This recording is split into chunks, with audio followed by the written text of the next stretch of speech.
Warahmatullahi wabarakatuh. Bismillah, subhanallah, walhamdulillah, wala ilaha illallah, Allahu akbar. Wala hawla wala quwata illa billahil aliyil azim. Allahumma sholli ala sayyidina Muhammadin al-fatihi lima ughliqa wal khatimi lima sabaqa nasril haqqi bil haqqi wal hadi ila siratikal mustaqim wa ala alihi haqqa qadrihi wa miqdarihil azim. Amma ba'du, bersama saya Muflihun, santri dari pondok sini, Pondok Yadri, dalam rangka membahas atau mengkaji tentang sejarah Nabi.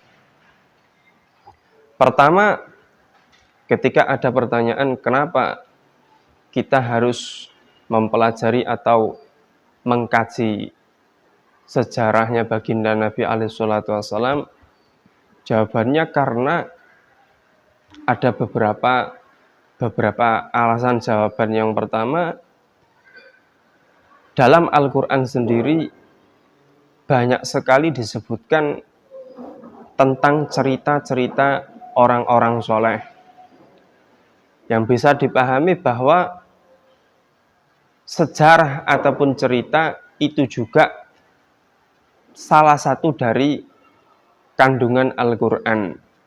Maka ketika kita mempelajari sejarahnya baginda alaihissalatu wassalam, itu juga bentuk dari kita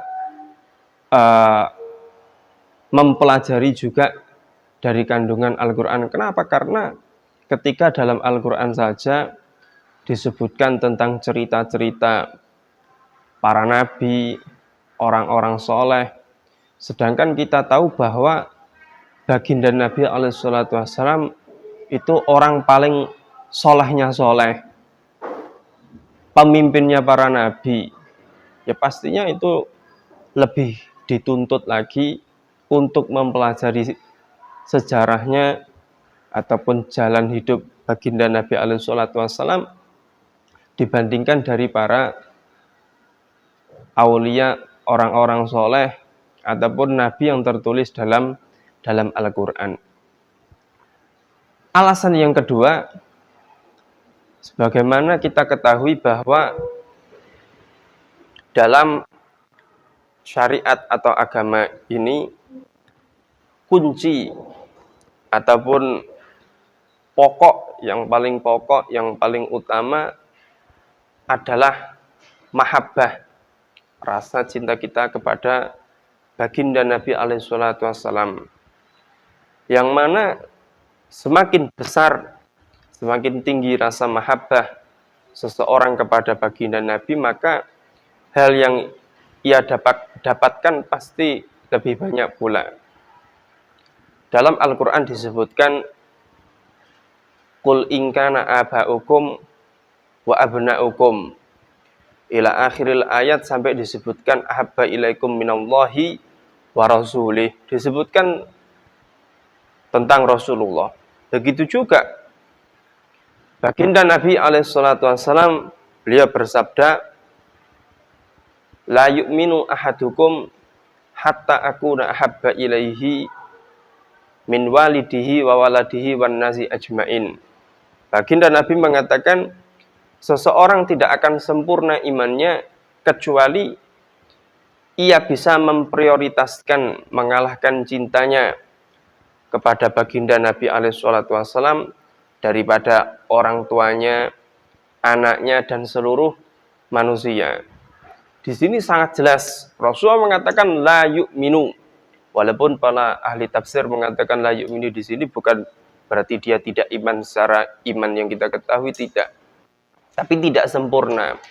Atau makna lain bahwa kunci kesempurnaan iman seseorang itu terletak pada rasa cintanya, mahabbahnya kepada baginda Nabi alaihissalatu wassalam. Barang siapa yang cintanya, mahabbahnya ini lebih banyak, lebih tinggi, maka derajat dia otomatis akan lebih tinggi. Dalam hal ini tidak ada yang bisa mencintai kepada baginda Nabi melebihi para sahabat. Karena itu makam atau derajat sahabat itu di atas kita semuanya. Selanjutnya, seperti kita ketahui bahwa berbicara tentang cinta ataupun mahabbah, seseorang itu tidak akan mencintai kecuali dia satu hal. Tidak mungkin seseorang mengaku cinta, seseorang mengaku mahabbah, sedangkan dia tidak memiliki atau dia tidak mengenal orang tersebut, itu seperti hal yang sangat mustahil sekali. Begitu juga kepada baginda Nabi alaihissalam, ketika seseorang mengaku cinta kepada baginda Nabi, sedangkan dia tidak mengenal baginda Nabi itu sendiri, mustahil atau hampir tidak mungkin orang tersebut benar-benar cinta. Oleh karena itu, untuk menumbuhkan rasa mahabbah cinta kepada Nabi alaihissalam, maka hal yang pertama dilakukan adalah mengenal. Nah, bagaimana kita mengenal Nabi alaihissalam? Jawabannya adalah dengan satu, belajar tentang sejarah ataupun sirah Nabi alaihissalam, atau dengan cara mendatangi majelis yang dimana majelis atau tempat tersebut bisa mengenal kita kepada Nabi alaihissalam, seperti majelis maulid, ataupun kita berteman atau mendekati seseorang yang bisa mengenalkan kita kepada Nabi alaihissalam. Intinya, untuk menumbuhkan rasa cinta atau mahabbah itu dibutuhkan satu makrifat atau mengenal. Lah, oleh karena itu, belajar sejarah ataupun sirah nabawiyah ini sangat-sangat penting sekali. Untuk apa? Untuk menanamkan rasa mahabbah kita kepada Nabi alaihissalam. Karena tanpa mempelajari sirah, tanpa mempelajari hadis beliau, itu sangat-sangat mustahil sekali seseorang akan mengenal Nabi alaihissalam. Dan selanjutnya, guru-guru saya, para guru saya mengatakan, salah satunya beliau Al-Habib Umar bin Muhammad bin Hafid, dalam sirah nabawiyah itu ada suatu hal yang tidak akan ditemukan pada ilmu yang lainnya. Ilmu yang lainnya seperti ilmu fikih, ilmu alat, ilmu tafsir, dan ilmu-ilmu yang lainnya, dalam sirah itu ada hal yang tidak bisa ditemukan.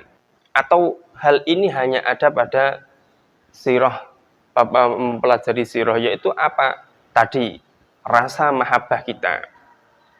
Semakin seseorang mengenal dekat kepada Nabi alaihissalam, maka orang tersebut akan semakin besar, semakin banyak rasa cintanya kepada baginda Nabi alaihissalam. Yang kedua, rasa mahabbah tidak akan muncul kecuali dengan mengikuti atau mutaba'ah. Yang pertama, kita harus kenal ma'rifah. Yang kedua, kita harus mengikuti atau mutaba'ah. Dengan begini, maka mahabbah ini akan muncul. Orang akan mungkin bisa mengikuti atau mutaba'ah kecuali orang tersebut tahu. Bagaimana mungkin seseorang mengaku mengikuti atau nderek Kanjeng Nabi sedangkan dia tidak tahu Kanjeng Nabi pernah menitahkan apa, ngendika napa, Kanjeng Nabi pernah mengerjakan, melakukan apa. Ketika dia tidak tahu, bagaimana mungkin dia mengikuti?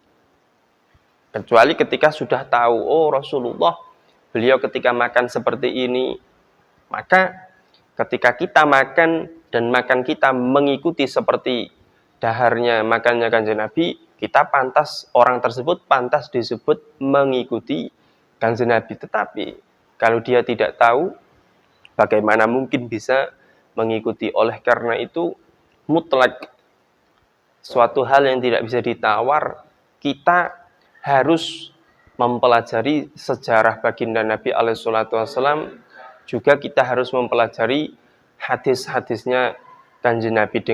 Hanya dengan inilah kita bisa mengenal Kanjeng Nabi. Setelah kita mengenal, kita bisa mengikuti Rasulullah Shallallahu Alaihi Wasallam. Wal afu minkum. Wassalamualaikum warahmatullahi wabarakatuh.